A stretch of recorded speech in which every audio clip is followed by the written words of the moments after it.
exceedingly pleased to welcome all of you to this conference and to get started. I extend this welcome on behalf of my fellow shareholder and also my life partner, Lakshmi Ramaswamy, our Chief Operating Officer and facilitator of PAR, which is Ravi Mani, our Head of Marketing, who handles a lot of magic in the back end, that is Bharati, my fellow director who's been with this journey and all my business journey all through, Mr. Anish Shadri, and my friend and partner, Dhananjay. On behalf of all of us, a very, very warm welcome. Right, I'm going to do something that I haven't done ever thus far, which is repeat a set of slides from the last year. I'm really, this is the first, and this year I know there have been many firsts. But for those of you who were in the conference last time, you'll see the first set of slides repeated simply because I just couldn't resist, right? I was relating this story from Jataka Tales the last time. I'm sure most of us as kids have seen the story and said there are these birds flying, and birds are good because in a way birds are lovely because it sort of represents who we are as entrepreneurs, right? The freedom to fly, the freedom to make decisions, and also the freedom to just soar the skies, and they represent a lot of what our dreams are. However, as the story goes, once there is a hunter who's laid a net in the forest and a bunch of birds get trapped just because there are some seeds there of food and they couldn't resist it. And then suddenly the net falls on them. So yeah, we also can see some stuff which looks like opportunities, but they could become threats and somebody catches us. Now they're struggling, right? They're absolutely struggling and they don't know what else to do. And they are squeaking and squawking and stuff like that when they actually hear a wise bird sitting somewhere far away. And the wise bird speaks to them. Now, I know, and I'm sure all of us know what happened in the story, right? The wise bird advised them and said, hey, look, one by one, you can't even bite it and you do whatever you want and it'll take time, because the wise bird sitting on top of the tree could actually see a hunter coming, right? Otherwise, there were many strategies, right? In our life also, there are many strategies where we could try to do what yesterday one of the speakers rightly said, incremental improvement. We could do some stuff, but once in a while you see a hunter coming and we just don't have the time. We just don't have the time to do what seems right, but we just can't do it. And that's when creativity, innovation, all the stuff that comes in, right? And suddenly this bird advises them that all of them should fly together and actually raise the net and fly away. And that's just what they did. Now, we have heard this story many times, but as I grew older, I guess I saw a very different perspective to what I saw in the childhood. Childhood, we were taught that we should be together and unity wins, and those are all there. But always this wise bird seemed wise to me in life simply because he or she was not caught. It's only after I started my journey as an entrepreneur, I realized very often the wise bird is not wise because he wasn't caught. Because very well, he or she could have been caught. There's no difference. But the wise bird term to be called wise because he or she was away from the net. That's it. And therefore, the same faculties, the same facilities, absolutely everything that was open to the other birds was seen in a different perspective. This wise bird could think different. Simply because you're not caught up in the process, and the wise bird, because he or she was on top of the tree, could see the hunter approaching, could see the threat. This to me has been a magical revelation. All the birds are the same, but very often it doesn't require us to be extra wise. It doesn't require God to give us that extra skill set and magic and intuition and status. It just requires us to build perspective, and very often the perspective just means staying away from the picture and being able to give a wider perspective. Now, I can't imagine anything other than the story to represent what we do at TAB. Simply because all of us owners are all in the same situation, but we are able to help each other.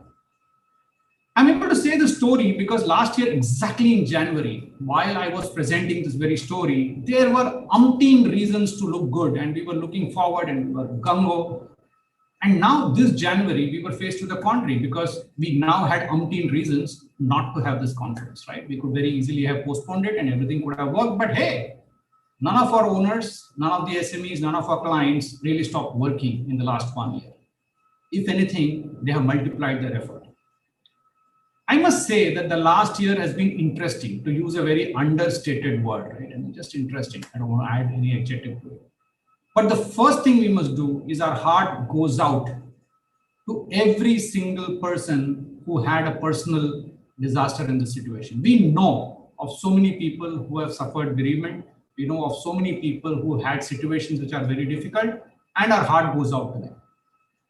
Having said that, while the economic indicators, the country's indices, and the news channels give us every day lots of reason to be really afraid of and lots of reason to be frightened about at a macro level, I'm sure each one of us have realized one thing, that in this very same period, most of us have had immense personal victories.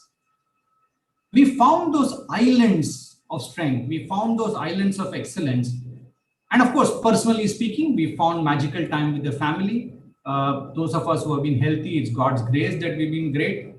And we've seen so many situations where we have found different ways to come out. And very often, the biggest thing for me has been with our members is their ability to stay back and sometimes take decisions which otherwise they were just not able to do while they were firefighting. So even while our country was stuck, our companies were stuck, the trains are yet not working, people are stuck, we were able to be a little wise, or those of us who could, we were wise, because we realized that while the situation is caught up in the net, as entrepreneurs, as individuals, we could still afford the luxury of being outside the net. And if we choose to, we could take a different perspective and fly away collectively. That to me is interesting. So yesterday somebody said, our German friend yesterday who was in the panel discussion said, in Germany, I believe they have classified the SMEs into three categories. Those which are the winners, those which they believe will do well and survive maybe in the long term. And then there are those which they may not survive, right? And I'm sure they've been very arithmetic about it. But if I look at it that way, we all say we are in the same storm. You know, there's one WhatsApp that I forward that I really got in this pandemic, which was magical to me because it said that we are all in the same cyclone, we are all in the same storm, but hey, we are not in the same boat. I know we use this very lightly. We keep telling we are all in the same boat, we are not in the same boat, but I want to remind everybody here today that we are definitely not in the same boat. We are in the same storm, but we are in different boats. And how we navigate that boat is going to determine how we will survive. So it is not a question of doomsday. It's a question of understanding how we are, and therefore I believe we are just blessed. We are just blessed to be here, and we are seeking an opportunity to celebrate. Because what more can be asked of? April and May, when we are struggling with salaries, when we are struggling with employees not being able to show up, we were worried about severe cash flow problems. There were so many things on our mind, and I will tell you numerous stories of how those happened. But the fact that in Jan 2021, we are still able to get together for 3 hours maybe, to get that perspective, to see that picture from a little bit away, and be able to celebrate, God bless all our dreams. And that's what I would like us to ask for. And therefore, we are here today on time, albeit virtual. I would like to have hugged all the people here in the conference, shaken hands, and done all the things we do in a live conference. I wish, and I hope we will do it together very soon. But having said that, the fact that we are together and the fact that we are leveraging technology, which is unbelievable, connected us internationally, I still think we have to cherish that. And therefore, the theme of the TAB conference has been to connect, collaborate, and celebrate, and that we will. What does TAB do? Just in a minute. I mean, it says that TAB talks about shared wisdom and bottom line results. Now, I am focusing on this in the initial. Very often we believe that bottom line results just come from the way we do our business. Yes. But very often, where do we get that ideation from? And I say this, I know Mr. Ketan Patel has joined us already, and I know he's from a large corporate, and I was in corporate for over 25, 30 years in large. And I know that if I wanted to find a bright idea, I just had to get out of my conference room to the coffee machine, and there were 10 guys who were, not 10, maybe more, who were brighter than me. And I would come back with a brilliant analogy, a way to solve the problem. But if you're an SME entrepreneur, the most common thing that an owner says is we are alone at the top. And therefore, there is a sense of lack of accountability because on one hand, hey, I am the Gunda in my business. And for those of you from different places, I'm the Don in my business. But being a Don has its disadvantage because there is nobody to look up to. And you have to look down for everybody else who's trying to sort of kick you in the back. And therefore, it is necessary to have some peers. And that's what TAB does. It builds accountability for us as owners with fellow peers not about people who we report to, we hate that. And that's why we are entrepreneurs.